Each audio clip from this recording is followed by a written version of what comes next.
सभी साईं भक्तों को ओम साईं राम। साईं भक्तों, आज श्री साईं सच्चरित्र हिंदी से अध्याय 33। उदी की महिमा भाग 1। बिच्छू का डंक, प्लेग की गांठ, जामनेर का चमत्कार, नारायण राव, बाला बुआ सुतार, अप्पा साहेब कुलकर्णी, हरि भाऊ कर्णिक। पूर्व अध्याय में गुरु की महानता का दिग्दर्शन कराया गया है। अब इस अध्याय में उदी के महात्म का वर्णन किया जाएगा। प्रस्तावना। आओ पहले हम संतों के चरणों में प्रणाम करें, जिनकी कृपा दृष्टि मात्र से ही समस्त पाप समूह भस्म होकर हमारे आचरण के दोष नष्ट हो जाएंगे। उनसे वार्तालाप करना हमारे लिए शिक्षाप्रद और अति आनंददायक है। वे अपने मन में यह मेरा और वह तुम्हारा ऐसा कोई भेद नहीं रखते। इस प्रकार के भेदभाव की कल्पना उनके हृदय में कभी भी उत्पन्न नहीं होती। उनका ऋण इस जन्म में तो क्या अनेक जन्मों में भी ना चुकाया जा सकेगा। उदी विभूति। यह सर्व विदित है कि बाबा सबसे दक्षिणा लिया करते थे तथा उस धन राशि में से दान करने के पश्चात जो कुछ भी शेष बचता उससे वे ईंधन मोल लेकर सदैव धूनी प्रज्वलित रखते थे। इसी धूनी की भस्म उदी कहलाती है। भक्तों के शिरडी से प्रस्थान करते समय यह भस्म मुक्त हस्त से उन सभी को वितरित कर दी जाती थी। इस उदी से बाबा हमें क्या शिक्षा देते हैं? उदी वितरण कर बाबा हमें शिक्षा देते हैं कि इस अंगारे के समान गोचर होने वाले ब्रह्मांड का प्रतिबिंब भस्म के ही समान है। हमारा तन भी ईंधन सदृश ही है, अर्थात पंचभूतादि से निर्मित है, जो कि सांसारिक भोगादि के उपरांत विनाश को प्राप्त होकर भस्म के रूप में परिणित हो जाएगा।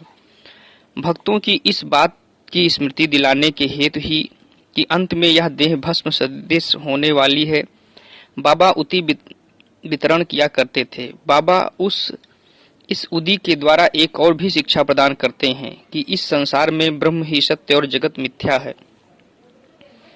इस संसार में वस्तुतः कोई किसी का पिता, पुत्र अथवा स्त्री नहीं है। हम जगत में अकेले ही आए हैं और अकेले ही जाएंगे। पूर्व में यह देखने में आ चुका है और अभी भी अनुभव किया जा रहा है कि इस उदी ने अनेक शारीरिक और मानसिक रोगियों को स्वास्थ्य प्रदान किया है। यथार्थ में बाबा तो भक्तों को दक्षिणा और उदी द्वारा सत्य और असत्य में विवेक तथा असत्य के त्याग का सिद्धांत समझाना चाहते थे। इस उदी से वैराग्य और दक्षिणा से त्याग की शिक्षा मिलती है। इन दोनों के अभाव में इस माया रूपी भव सागर को पार करना कठिन है। इसलिए बाबा दूसरे के भोग स्वयं भोग कर दक्षिणा स्वीकार कर लिया करते थे। जब भक्तगण विदा लेते तब वे प्रसाद के रूप में उदी देकर कुछ उनके मस्तक पर लगाकर अपना वरद हस्त उनके मस्तक पर रखते थे। जब बाबा प्रसन्न चित्त होते तब वे प्रेम पूर्वक गीत गाया करते थे। ऐसा ही एक भजन उदी के संबंध में भी है। भजन के बोल हैं, रमते राम आओ जी, उदिया की गुनिया लाओ जी। बाबा यह शुद्ध और मधुर स्वर में गाते थे। यह सब तो उदी के आध्यात्मिक प्रभाव के संबंध में हुआ, परंतु उसमें भौतिक प्रभाव भी था, जिससे भक्तों को स्वास्थ्य, समृद्धि, चिंता मुक्ति एवं अनेक सांसारिक लाभ प्राप्त हुए। इसीलिए उदी हमें आध्यात्मिक और सांसारिक लाभ पहुंचाती है। अब हम उदी की कथाएं प्रारंभ करते हैं। बिच्छू का डंक। नासिक के श्री नारायण मोतीराम जानी बाबा के परम भक्त थे। वे बाबा के अन्य भक्त रामचंद्र वामन मोडक के अधीन काम करते थे। एक बार वे अपनी माता के साथ शिरडी गए तथा बाबा के दर्शन का लाभ उठाया। तब बाबा ने उनकी मां से कहा कि अब तुम्हारे पुत्र को नौकरी छोड़कर स्वतंत्र व्यवसाय करना चाहिए। कुछ दिनों में बाबा के वचन सत्य निकले। नारायण जानी ने नौकरी छोड़कर एक उपहार गृह आनंदाश्रम चलाना प्रारंभ कर दिया, जो अच्छी तरह चलने लगा। एक बार नारायण राव के एक मित्र को बिच्छू ने काट लिया, जिससे उसे असहनीय पीड़ा होने लगी। ऐसे प्रसंगों में उदी तो रामबाण प्रसिद्ध ही है। काटने के स्थान पर केवल उसे लगा ही तो देना है। नारायण ने उदी खोजी परंतु कहीं न मिल सकी। उन्होंने बाबा के चित्र के समक्ष खड़े होकर उनसे सहायता की प्रार्थना की और उनका नाम लेते हुए उनके चित्र के सन्मुख जलती हुई अगरबत्ती में से एक चुटकी भस्म बाबा की उदी मानकर भिक्षु के डंक मारने के स्थान पर लेप कर दिया। वहां से उनके हाथ हटाते ही पीड़ा तुरंत मिट गई और दोनों अति प्रसन्न होकर चले गए। प्लेग की गांठ। एक समय एक भक्त बांद्रा में था। उसे वहां पता चला कि उसकी लड़की जो दूसरे स्थान पर है प्लेग ग्रस्त है और उसे गिल्टी निकल आई है। उनके पास उस समय उदी नहीं थी, इसीलिए उन्होंने नाना चांदोरकर के पास उदी भेजने के लिए सूचना भेजी। नाना साहब ठाणे रेलवे स्टेशन के समीप रास्ते में ही थे जब उनके पास यह सूचना पहुंची। वे अपनी पत्नी सहित कल्याण जा रहे थे। उनके पास भी उस समय उदी नहीं थी, इसीलिए उन्होंने सड़क पर से कुछ धूल उठाई और श्री साईं बाबा का ध्यान कर उनसे सहायता की प्रार्थना की तथा उस धूल को अपनी पत्नी के मस्तक पर लगा दिया। वह भक्त खड़े खड़े यह सब नाटक देख रहा था। जब वह घर लौटा तो उसे जानकर अति हर्ष हुआ कि जिस समय से नाना साहब ने ठाणे रेलवे स्टेशन के पास बाबा से सहायता करने की प्रार्थना की, तभी से उनकी लड़की की स्थिति में पर्याप्त सुधार हो चला था, जो गत 3 दिनों से पीड़ित थी। जामनेर का विलक्षण चमत्कार। सन 1904-05 में नाना साहब चांदोरकर खानदेश जिले के जामनेर में मालतदार थे। जामनेर शिरडी से लगभग 100 मील से भी अधिक दूरी पर है। उनकी पुत्री मैनाताई गर्भावस्था में थी और प्रसव काल समीप ही था। उसकी स्थिति अति गंभीर थी। 2-3 दिनों से उसे प्रसव वेदना हो रही थी। नाना साहब ने सभी संभव प्रयत्न किए, परंतु वे सब व्यर्थ ही सिद्ध हुए। तब उन्होंने बाबा का ध्यान किया और उनसे सहायता की प्रार्थना की। उस समय शिरडी में एक रामगीर बुआ, जिन्हें बाबा बापूगीर बुआ के नाम से पुकारते थे, अपने घर खानदेश को लौट रहे थे। बाबा ने उन्हें अपने समीप बुलाकर कहा कि तुम घर लौटते समय थोड़ी देर के लिए जामनेर में उतरकर यह उदी और आरती श्री नाना साहेब को दे देना। रामगीर बुआ वाले कि मेरे पास केवल 2 ही रुपए हैं, जो कठिनाई से जलगांव तक के लिए किराए को ही पर्याप्त होंगे। फिर ऐसी स्थिति में जलगांव से 30 मील और आगे जाना मेरे लिए कैसे संभव होगा। बाबा ने उत्तर दिया कि चिंता की कोई बात नहीं, तुम्हारी सब व्यवस्था हो जाएगी। तब बाबा ने श्यामा से माधव अडकर द्वारा रचित प्रसिद्ध आरती की प्रतिलिपि कराई और उदी के साथ नाना साहब के पास भेज दी। बाबा के वचनों पर विश्वास कर रामगीर बुआ ने शिरडी से प्रस्थान कर दिया और 2:45 बजे रात्रि को जलगांव पहुंचे। इस समय उनके पास केवल 2 आने ही शेष थे, जिससे वे बड़ी दुविधा में थे। इतने में ही एक आवाज उनके कानों में पड़ी कि शिरडी से आए हुए बापूगीर बुआ कौन है। उन्होंने आगे बढ़कर बतलाया कि मैं शिरडी से आ रहा हूं और मेरा ही नाम बापूगीर बुआ है। उस चपरासी ने, जो कि अपने आप को नाना साहब चांदोरकर द्वारा भेजा हुआ बतला रहा था, उन्हें बाहर लाकर एक शानदार तांगे में बिठाया, जिसमें 2 सुंदर घोड़े जुते हुए थे। अब वे दोनों रवाना हो गए। तांगा रोककर घोड़ों को पानी पिलाया। इसी बीच चपरासी ने रामगीर बुआ से थोड़ा सा नाश्ता करने को कहा। उनकी दाढ़ी मूछें तथा अन्य वेशभूषा से उसे मुसलमान समझकर उन्होंने जलपान करना अस्वीकार कर दिया। तब उस चपरासी ने कहा कि मैं गढ़वाल का क्षत्रिय वंशी हिंदू हूँ। यह सब नाश्ता नाना साहब ने आपके लिए ही भेजा है तथा उसमें आपको कोई आपत्ति और संदेह नहीं करना चाहिए। तब वे दोनों जलपान कर पुनः रवाना हुए और सूर्योदय काल में जामनेर पहुंच गए। रामगीर बुआ लघुशंका को गए और थोड़ी देर में जब वे लौट कर आए तो क्या देखते हैं कि वहां ना तो तांगा था और ना तांगे वाला और ना ही तांगे के घोड़े।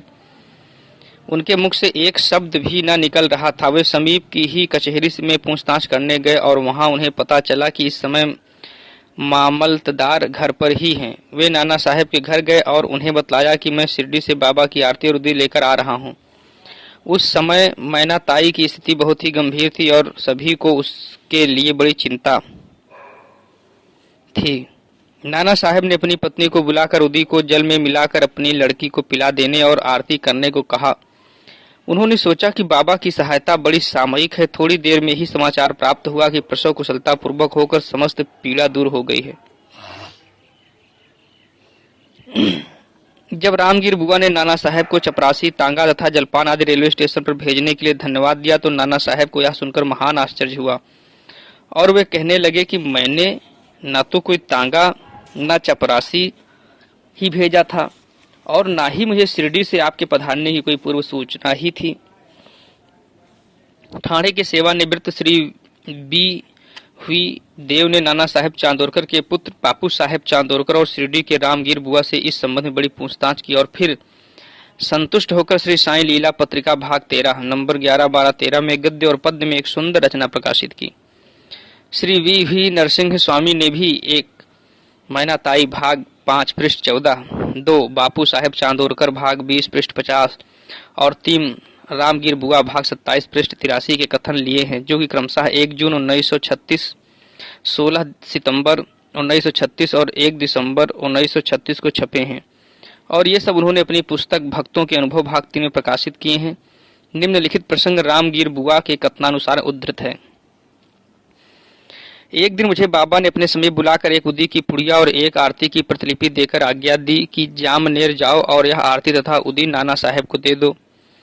मैंने बाबा को बताया कि मेरे पास केवल 2 रुपए ही हैं, जो कि कोपर गांव से जलगांव जाने और फिर वहां से बैलगाड़ी द्वारा जामनेर जाने के लिए अपर्याप्त है। बाबा ने कहा, अल्लाह देगा। शुक्रवार का दिन था, मैं शीघ्र ही रवाना हो गया। मैं मनमाड़ 6:30 बजे सायंकाल और जलगांव रात्रि को 2:45 पर पहुंचा। उस समय प्लेग निवारक आदेश जारी थे, जिससे मुझे असुविधा हुई और मैं सोच रहा था कि कैसे जामनेर पहुंचूं। रात्रि को 3 बजे एक चपरासी आया, जो पैर में बूट पहने था, सिर पर पगड़ी बांधे व अन्य पोशाक भी पहने था। उसने मुझे तांगे में बैठा लिया और तांगा चल पड़ा। मैं उस समय भयभीत सा हो रहा था। मार्ग में भगूर के समीप मैंने जलपान किया। जब प्रातःकाल जामनेर पहुंचा, तब उसी समय मुझे लघुशंका करने की इच्छा हुई। जब मैं लौट कर आया, तब देखा कि वहां कुछ भी नहीं है। तांगा और तांगे वाले अदृश्य हैं। नारायण राव। भक्त नारायण राव को बाबा के दर्शनों का 3 बार सौभाग्य प्राप्त हुआ। सन 1918 में बाबा के महासमाधि लेने के 3 वर्ष पश्चात वे शिरडी जाना चाहते थे, परंतु किसी कारणवश उनका जाना ना हो सका। बाबा के समाधिस्थ होने के 1 वर्ष के भीतर ही वे रुग्ण हो गए। किसी भी उपचार से उन्हें लाभ ना हुआ। तब उन्होंने 8 प्रहर बाबा का ध्यान करना प्रारंभ कर दिया। एक रात को उन्हें स्वप्न हुआ, बाबा एक गुफा में से आते हुए दिखाई पड़े और सांत्वना देकर कहने लगे कि घबराओ नहीं, तुम्हें कल से आराम हो जाएगा और 1 सप्ताह में ही चलने फिरने लगोगे। ठीक उतने ही समय में नारायण राव स्वस्थ हो गए। अब यह प्रश्न विचारणीय है कि क्या बाबा देहधारी होने से जीवित कहलाते थे और क्या उन्होंने देह त्याग दी इसलिए मृत हो गए? नहीं, बाबा अमर हैं, क्योंकि वे जीवन और मृत्यु से परे हैं। एक बार भी अनन्य भाव से जो उनकी शरण में जाता है, वह कभी भी कहीं भी हो, उसे वे सहायता पहुंचाते हैं। वे तो सदा हमारे साथ ही खड़े हैं और चाहे जैसा रूप लेकर भक्तों के समक्ष प्रकट होकर उसकी इच्छा पूर्ण कर देते हैं। अप्पा साहेब कुलकर्णी। सन 1917 में अप्पा साहेब कुलकर्णी के शुभ दिन आए। उनका ठाणे को स्थानांतरण हो गया। उन्होंने बाला साहेब भाटे द्वारा प्राप्त बाबा के चित्र का पूजन करना प्रारंभ कर दिया। उन्होंने सच्चे हृदय से पूजा की। वे हर दिन फूल, चंदन और नैवेद्य बाबा को अर्पित करते और उनके दर्शनों की बड़ी अभिलाषा रखते थे। इस संबंध में इतना तो कहा जा सकता है कि भावपूर्वक बाबा के चित्र को देखना ही बाबा के प्रत्यक्ष दर्शन के सदृश है। नीचे लिखी कथा से यह बात स्पष्ट हो जाती है। बाला बुआ सुतार। मुंबई में एक बाला बुआ नाम के संत थे, जो कि अपनी भक्ति, भजन और आचरण के कारण आधुनिक तुकाराम के नाम से विख्यात थे। सन 1917 में वे शिरडी आए। जब उन्होंने बाबा को प्रणाम किया तो बाबा कहने लगे कि मैं तो इन्हें 4 वर्षों से जानता हूँ। बाला बुआ को आश्चर्य हुआ और उन्होंने सोचा कि मैं तो प्रथम बार ही शिरडी आया हूँ, फिर यह कैसे संभव हो सकता है। गहन चिंतन करने पर उन्हें बाबा के शब्दों की यथार्थता का बोध हो गया और वे मन ही मन कहने लगे कि संत कितने सर्वव्यापक और सर्वज्ञानी होते हैं तथा अपने भक्तों के प्रति उनके हृदय में कितनी दया होती है। मैंने तो केवल उनके चित्र को ही नमस्कार किया था, तो भी यह घटना उनको ज्ञात हो गई। इसीलिए उन्होंने मुझे इस बात का अनुभव कराया है कि उनके चित्र को देखना ही उनके दर्शन करने के सदृश है। अब हम अप्पा साहेब की कथा पर आते हैं। जब वे ठाणे में थे तो उन्हें भिवंडी दौरे पर जाना पड़ा, जहां से उन्हें 1 सप्ताह में लौटना संभव न था। उनकी अनुपस्थिति में तीसरे दिन उनके घर में निम्नलिखित विचित्र घटना हुई। दोपहर के समय अप्पा साहेब के घर पर एक फकीर आया, जिसकी आकृति बाबा के चित्र से ही मिलती जुलती थी। श्रीमती कुलकर्णी तथा उनके बच्चों ने उनसे पूछा कि आप शिरडी के श्री साईं बाबा तो नहीं हैं? इस पर उत्तर मिला कि वे तो साईं बाबा के आज्ञाकारी सेवक हैं और उनकी आज्ञा से ही आप लोगों की कुशल क्षेम पूछने यहाँ आए हैं। फकीर ने दक्षिणा मांगी तो श्रीमती कुलकर्णी ने उन्हें 1 रुपया भेंट किया। तब फकीर ने उन्हें उदी की एक पुड़िया देते हुए कहा कि इसे अपने पूजन में चित्र के साथ रखो। इतना कहकर वह वहां से चला गया। अब बाबा की अद्भुत लीला सुनिए। भिवंडी में अप्पा साहब का घोड़ा बीमार हो गया, जिससे वे दौरे पर आगे न जा सके। तब उसी शाम को वे घर लौट आए। घर आने पर उन्हें पत्नी के द्वारा फकीर के आगमन का समाचार प्राप्त हुआ। उन्हें मन में थोड़ी अशांति सी हुई कि मैं फकीर के दर्शनों से वंचित रह गया तथा पत्नी द्वारा केवल 1 रुपया दक्षिणा देना उन्हें अच्छा न लगा। वे कहने लगे कि यदि मैं उपस्थित होता तो 10 रुपये से कम कभी न देता। तब वे भूखे ही फकीर की खोज में निकल पड़े। उन्होंने मस्जिद एवं अन्य कई स्थानों पर खोज की, परंतु उनकी खोज व्यर्थ ही सिद्ध हुई। पाठक अध्याय 32 में कहे गए बाबा के वचनों का स्मरण करें कि भूखे पेट ईश्वर की खोज नहीं करनी चाहिए। अप्पा साहब को शिक्षा मिल गई। भोजन के उपरांत वे जब अपने मित्र श्री चित्रे के साथ घूमने को निकले, तब थोड़ी ही दूर जाने पर उन्हें सामने से एक फकीर द्रुत गति से आता हुआ दिखलाई पड़ा। अप्पा साहब ने सोचा कि यह तो वही फकीर प्रतीत होता है जो मेरे घर पर आया था, तथा उसकी छवि भी बाबा के चित्र के अनुरूप ही है। फकीर ने तुरंत ही हाथ बढ़ाकर दक्षिणा मांगी। अप्पा साहब ने उन्हें 1 रुपया दे दिया। तब वह और मांगने लगा। अब अप्पा साहब ने 2 रुपये दिए, तब भी उसे संतोष न हुआ। उन्होंने अपने मित्र चित्रे से 3 रुपये उधार लेकर दिए, फिर भी वह मांगता ही रहा। तब अप्पा साहब ने उसे घर चलने को कहा। सब लोग घर आए और अप्पा साहब ने उन्हें 3 रुपये और दिए, अर्थात कुल 9 रुपये। फिर भी वह असंतुष्ट प्रतीत होता था और मांगे ही जा रहा था। तब अप्पा साहब ने कहा कि मेरे पास तो 10 रुपये का नोट है। तब फकीर ने नोट ले लिया और 9 रुपये लौटाकर चला गया। अप्पा साहब ने 10 रुपये देने को कहा था, इसलिए उनसे 10 रुपये ले लिए और बाबा द्वारा स्पर्शित 9 रुपये उन्हें वापस मिल गए। अंक 9 रुपया अर्थपूर्ण है तथा 9 विधा भक्ति की ओर इंगित करते हैं। देखो अध्याय 21। यहाँ ध्यान दें कि लक्ष्मी बाई को भी उन्होंने अंत समय में 9 रुपये ही दिए थे। उदी की पुड़िया खोलने पर अप्पा साहब ने देखा कि उसमें फूल के पत्ते और अक्षत हैं। जब वे कालांतर में शिरडी गए तो उन्हें बाबा ने अपना एक केस भी दिया। उन्होंने उदी और केस को एक ताबीज में रखा और उसे वे सदैव हाथ पर बांधते थे। अब अप्पा साहब को उदी की शक्ति विदित हो चुकी थी। वे कुशाग्र बुद्धि के थे। प्रथम उन्हें 40 रुपये मासिक मिलते थे, परंतु बाबा की उदी और चित्त प्राप्त होने के पश्चात उनका वेतन कई गुना हो गया तथा उन्हें मान और यश भी मिला। इन अस्थायी आकर्षणों के अतिरिक्त उनकी आध्यात्मिक प्रगति भी शीघ्रता से होने लगी। इसीलिए सौभाग्यवश जिनके पास उदी है उन्हें स्नान करने के पश्चात मस्तक पर धारण करना चाहिए और कुछ जल में मिलाकर तीर्थ की तरह ग्रहण करना चाहिए। हरिभाव कर्णिक। सन 1917 में गुरु पूर्णिमा के शुभ दिन डहाड़ू जिला ठाणे के हरिभाव कर्णिक शिरडी आए तथा उन्होंने बाबा का यथाविधि पूजन किया। उन्होंने वस्तुएं और दक्षिणा आदि भेंट कर श्यामा के द्वारा बाबा से लौटने की आज्ञा प्राप्त की। वे मस्जिद की सीढ़ियों से उतरे ही थे कि उन्हें विचार आया कि बाबा को 1 रुपया और अर्पण करना चाहिए। वे श्यामा को संकेत से यह सूचना देना चाहते थे कि बाबा से जाने की आज्ञा प्राप्त नहीं हो चुकी है, इसीलिए मैं लौटना नहीं चाहता हूँ। परंतु श्यामा का ध्यान उनकी ओर नहीं गया, इसीलिए वे घर को चल पड़े। मार्ग में वे नासिक में श्री कालाराम के मंदिर में दर्शन को गए। संत नरसिंह महाराज, जो कि मंदिर के मुख्य द्वार के भीतर बैठा करते थे, भक्तों को वहीं छोड़कर हरिभाव के पास आए और उनका हाथ पकड़कर कहने लगे कि मुझे मेरा रुपया दे दो। कर्णिक को बड़ा आश्चर्य हुआ और उन्होंने सहर्ष रुपया दे दिया। उन्हें विचार आया कि मैंने बाबा को रुपया देने का मन में संकल्प किया था और बाबा ने यह रुपया नासिक के नरसिंह महाराज के द्वारा ले लिया। इस कथा से सिद्ध होता है कि सब संत अभिन्न हैं तथा वे किसी न किसी रूप में एक साथ ही कार्य किया करते हैं। श्री सद्गुरु साईनाथ अर्पण मस्तु। शुभम भवतु। बोलिए सच्चिदानंद सद्गुरु साईनाथ महाराज की जय। साईं भक्तों, वीडियो देखने के लिए धन्यवाद। आपका दिन शुभ हो।